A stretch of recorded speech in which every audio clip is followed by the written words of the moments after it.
Αυτή τη στιγμή. Ποιες συντάξεις θα διασώσετε και ποιες θα βελτιώσετε σε σχέση με το τι βιώνουν σήμερα οι πολίτες? Ξεκινάμε από τους χαμηλοσυνταξιούχους. Ναι. Δηλαδή αυτούς που παίρνουν ως 700 ευρώ, και σε αυτούς εμείς όχι απλώς δεν κόβουμε το ΕΚΑΣ, όχι απλώς δεν αποστερούμε και δεν εφαρμόζουμε, αν θέλετε, τη ρήτρα, τη μηδενική ρήτρα μηδενικού αποτελέσματος, κάπως τη λένε τέλος πάντων, αλλά θα επαναφέρουμε τη 13η σύνταξη, είναι 543 εκατομμύρια ευρώ.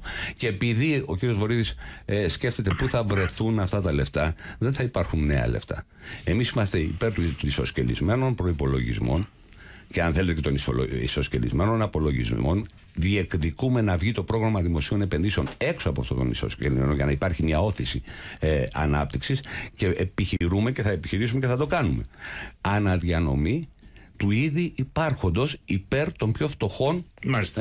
Λέω λοιπόν, και αυτό μην μου πει κανείς ότι δεν γίνεται, ναι. Γιατί πρέπει να δει κανείς μόνο τις επιδοτήσεις που έχουν δοθεί για την ενέργεια, και θα βρει εκεί πέρα ότι οι επιδοτήσεις για ενέργεια που δεν έχει παραχθεί είναι πάνω από 250 εκατομμύρια το 2013.